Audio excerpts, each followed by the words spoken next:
without further ado, our first candidate is Mr. Brandon Peters, and his campaign manager is going to come up and give a small introduction.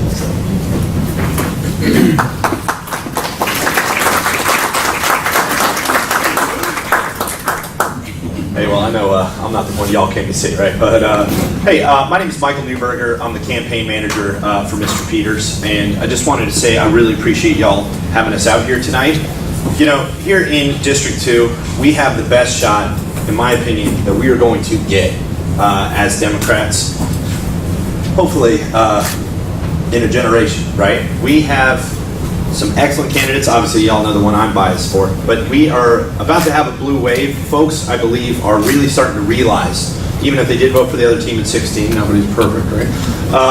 That they got sold a raw deal, and folks who are Democrats are fired up, and they know that it's time to take back and kind of get us back on the right track that we were at.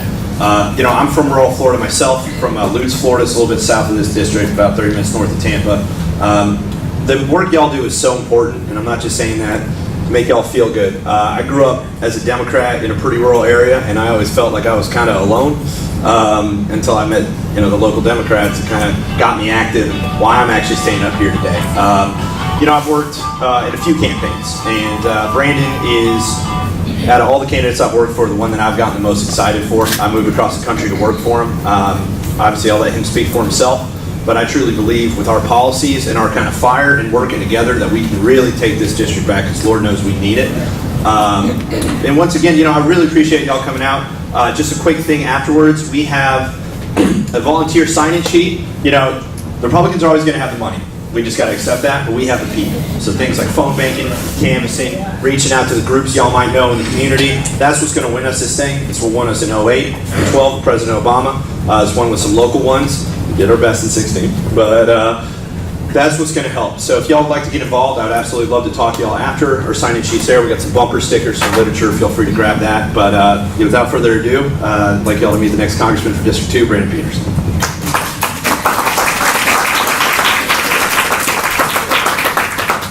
Such a good introduction. I think I should give the boy a raise.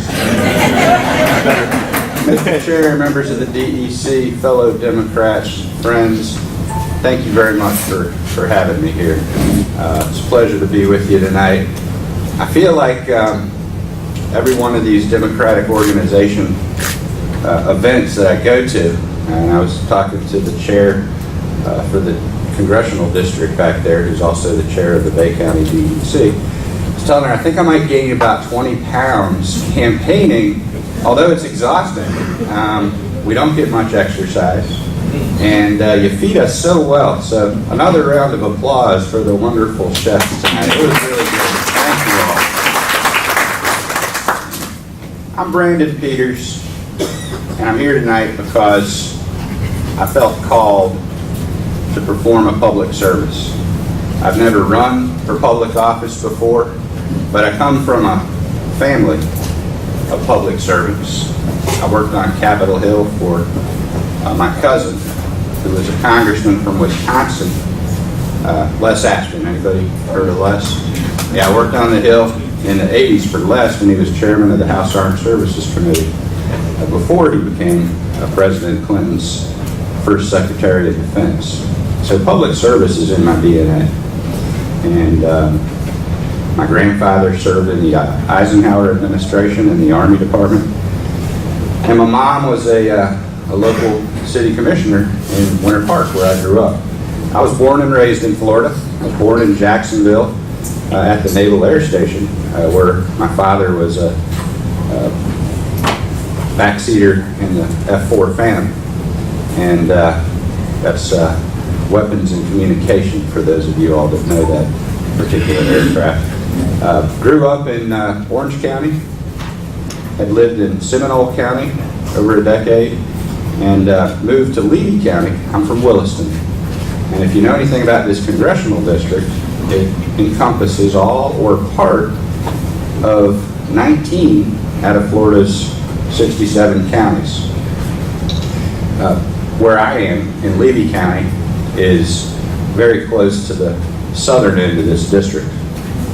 And our campaign headquarters is in Dunellen, although my county, Levy County, is an entire county. Marion County has a sliver that's in the district, and that's where our headquarters is. It's in the little town of Dunellen, if any of y'all have ever been there, just east of Ocala.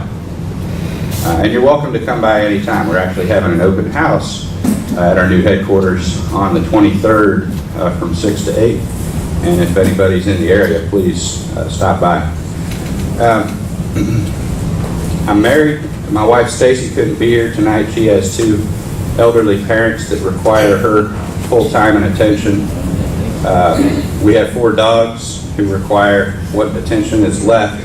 Although if you hear Stacy tell the story, she says, I'm 3 children all unto myself, and I require her attention when I'm in town. We got 5 boys, and we live, as I said, in Levy County, very rural county, just like this one. And we're right on the edge of a 54,000 acre state forest, so environmental issues are a paramount concern to me, as they are to many people throughout this district. I've been a civil trial lawyer for 26 years.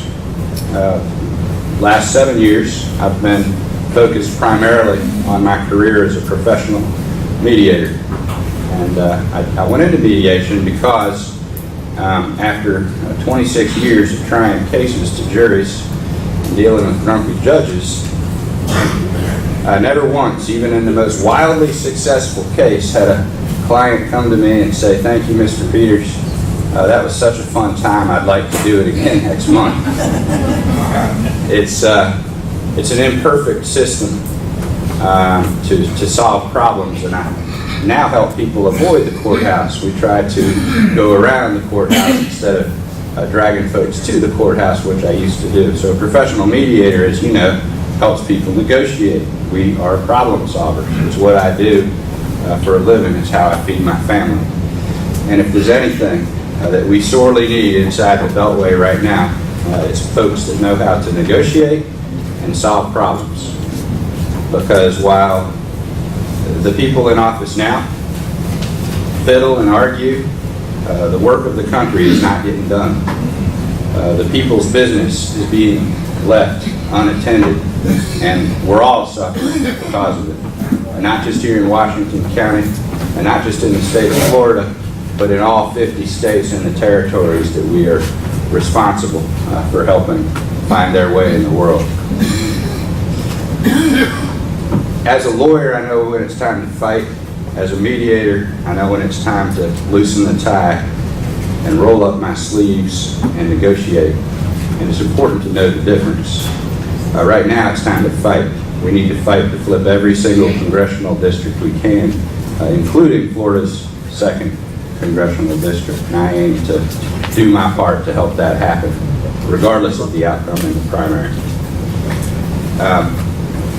The folks in this country were sold a bad deal in 2016. They were promised all the way up to November the 8th that somebody was going to go to Washington, D.C. and drain the swamp. And here we are, April 9th, 2018, and the swamp is full to overflowing, and it still needs to be drained, now more so than ever. And one of the problems is that the congressman we have now here in this district is simply an errand boy for Paul Ryan. That's what he is. Paul Ryan says jump, he asks how high.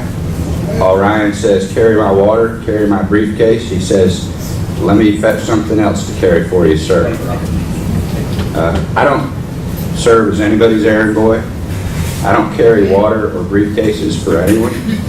But I do insist that the rest of the country and the government that we have in Washington, D.C. pay attention to the 720,000 men, women, and children we have living in Florida's 2nd congressional district. I will be your congressman. I will fight for your issues. I will stand up for our values. And I won't spend time doing anybody else's bidding but yours. So please send me to Washington, D.C., so I have a chance to work on the policies that are so very important to all of us. Well, what are those policies going to look like, Mr. Peters? The biggest problem we have in this country, from where I stand, is there is no economic justice. The rich keep getting more wealthy. The poor keep struggling harder to stay above water. The wealth gap is getting bigger, and even an E5 staff sergeant at Tyndall Air Force Base can't earn enough money to avoid having to apply for food stamps to feed the family. Isn't that shameful? All because of the good work done by people like Dunn. So let's make sure Mr. Dunn is done in 2018. What do I mean by economic justice? We need to raise the minimum wage to $15 an hour for full-time employees. We need to raise the minimum wage to $16.50 an hour for part-time employees. Why do I say that? Well, if you've been in the workplace lately, you'll know that there are a lot of employers that will gladly hire 7 people 15 hours a week to avoid paying benefits. So if they're going to play that game, we're going to charge them a premium, and they're going to pay those folks $16.50 an hour so they can afford to go out and get their own benefits. I support single-payer health care. Some folks call it Medicare for all. It works really nicely for most of our seniors, and there's absolutely no excuse that this Congress, led by Paul Ryan and people that do his bidding, should have our seniors running scared that the government's coming after their Medicare. So I will seek to expand Medicare for every man, woman, and child with an American passport. And I will seek to expand Social Security for everyone that needs it. There's no excuse that we should have children without shoes, veterans living on the street, folks that can't feed their families a nutritious meal. And that's true in our school cafeterias. Have you seen what they feed our children? It's shameful. Did you know that Congress declared pizza a vegetable a few years ago? No, it's true. They declared it a vegetable. The tomato sauce lobby was really strong that year, and they got Congress to pass a law saying serving of vegetables is a slice of pizza. You know, my kids used to come home, all my kids went to public school. They used to come home from school and tell me about the mold that was growing on their pizza. Yeah, bad vegetables. I think it's time for progressive tax reform. The last tax package that went through in December, it was a regressive tax package. I don't know why those who need it least got the most. But when I go to Congress, we're going to pass real tax reform that benefits Main Street, not Wall Street. I'm a big supporter of organized labor. I truly believe that if we had not seen a war against unions for the last 40 years, we wouldn't need to be having conversations about the minimum wage and access to affordable health care. So I will be the best friend unions have ever had.